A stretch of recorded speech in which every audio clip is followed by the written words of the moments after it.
Hey Blurdies, it's Mimi. Welcome back to Faith's Blurify blog. It's been a really long week, but it was still fun. It had its ups and downs. So just I want to start off by saying that it was Spirit Week this week, which was a lot of fun themed days. I'm pretty sure you guys can my see my little short videos on social media.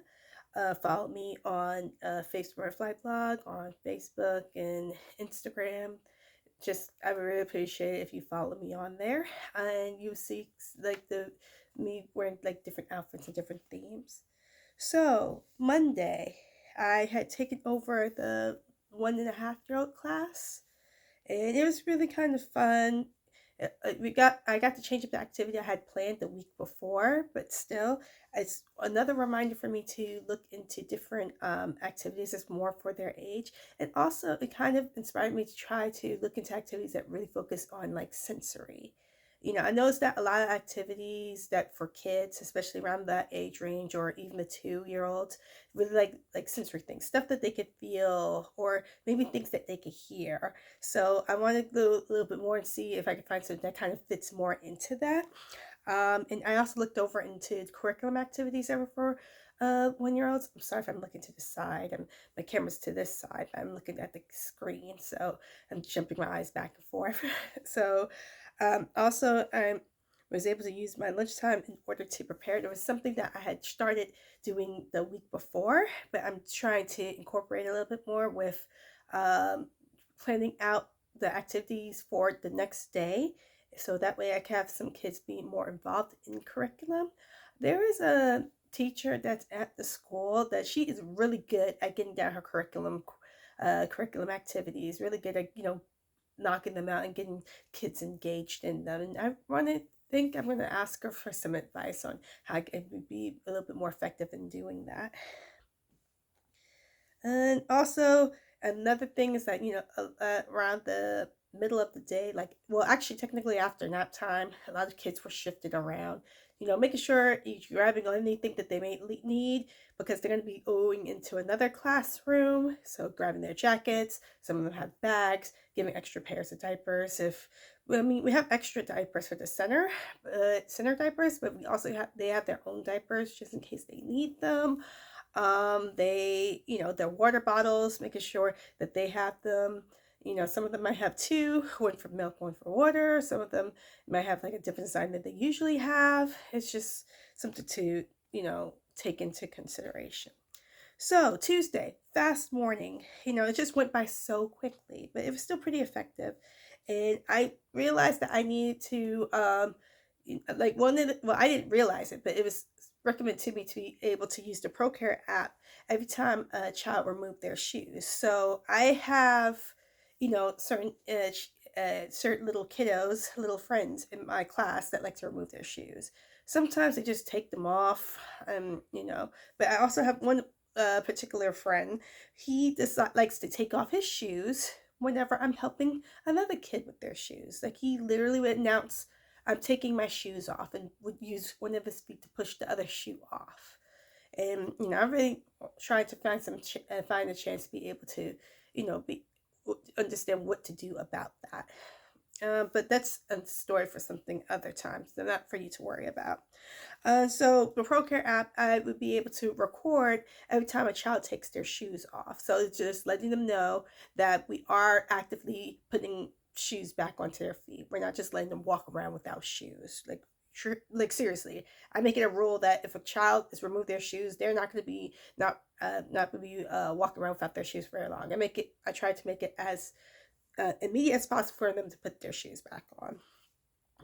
I also was prepping for both my for my CEPR class as well as the um, parent teacher conferences. Yeah, I thought with this week it was the first time I ever did something like this before. Like I'm always someone who's really used to getting reviews from other people, but I have never don't think I've ever been in a position to really be able to like talk to someone about possibly having to improve somebody else's abilities and whatnot. So it was just something I really was trying to make sure that I do very well. I put the progress reports together. I had pieces of artwork. I also had pictures prepared in case parents wanted to look through them. I also like out of like separate from work, I had had like a list of like ways to be able to talk to parents of children I had the most issues with challenging behavior with. Trying to make it seem like I'm not trying to, talk negatively that much to the child, just saying that there are some areas that they need extra help with, and I'm hoping that they could help be we could partner in helping this child to improve things like that. So Wednesday, the parent teacher conferences had came. I was ready. I prepared. I prepped up. I was going to be ready for whatever I needed to say. Try to speak as positively as possible. And it turns out I only had to do two conferences. One of it was in person. The other one was by phone. And the in-person conference, the parent did not come in. I think that they may have had forgotten that I had scheduled the conference. So I only had like one conference. And also, the conferences were for the two children that I had the least issues with, challenging behavior with. So it was kind of went by very smoothly, but I'm really am prepared for the next time we had conferences, as well as me hoping to be able to meet with other parents to be able to come up with plans or ideas to be able to help children that I wanted to speak a little bit more about in regarding behavior or learning and development overall. So, and also because of all of the craziness and of redoing schedules and readjusting schedules in order to fit, in order to fit all the times for different conferences, my CPR training was moved to Friday, and so I had extra time to go over that.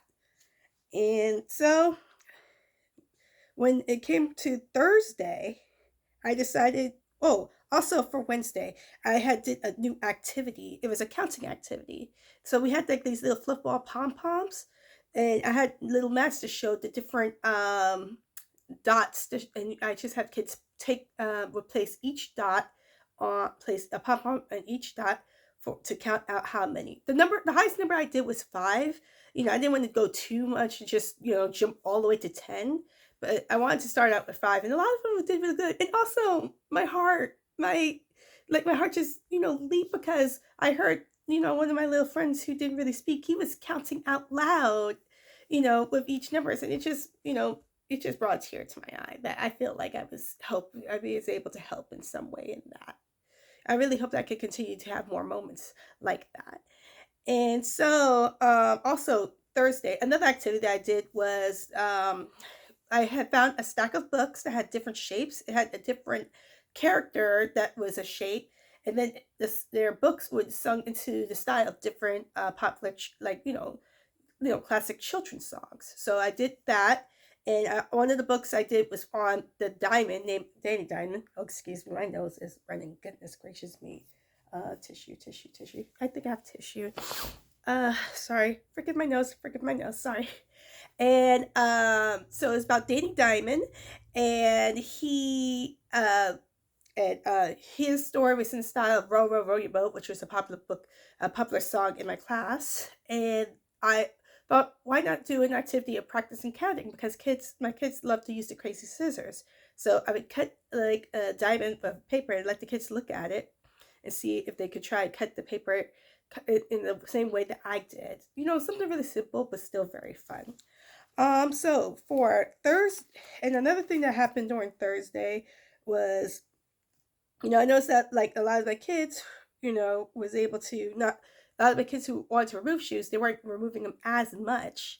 And so, I took note of that. It's been chilly in the morning, kids keeping their jackets, make sure they all have their jackets. I want to make it a habit to make sure they have jackets or sweaters, or if they have like, at least long sleeves on. But of course, everything had to change on Friday. A lot of like Friday was a day. It was just one of those days. I would try to do the counting activity once again. Kids weren't very interested. I am trying to practice kids being more engaged. My friends who were not removing their shoes as much, they went back to remove their shoes. I think I had to put shoes back on one kid at least 6 or 7 times. So I'm just, I just want, praying that the parents understand that I'm not just letting them walk around without their shoes. I'm really putting the effort in making sure they got their shoes on. It was just like maybe the first time in a while that I had to I need to reorganize my toys next time I come back. Like, toys were everywhere, but I managed to at least neaten them up. I might have to reorganize them again. At least on the plus side, I got to do my CPR training. So I'm going to be getting my CPR card very, very soon. So exciting. But I'm also going to be continuing with training, finding new ways to be able to better engage with the kids, as well as continuing my training for at least my pre-enrollment training for my CDA. So that's what's been going on with me so far.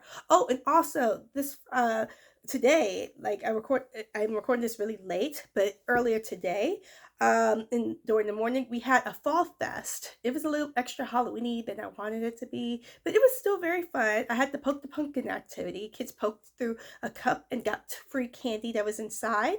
There was like kids wearing some pretty interesting costumes, nothing crazy out of the ordinary. Although there was one person that dressed up as Gojo from Jujutsu Kaisen. I don't think any kid should be knowing what that is.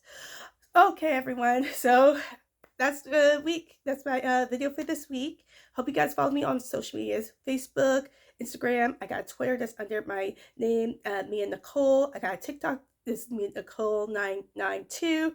The one for Twitter is me and Nicole 92, and also follow me on YouTube under Face Butterfly Blog. So I really hope you guys really enjoyed the video, and you just have a very good week. And remember to stay blessed and wonderful. Bye.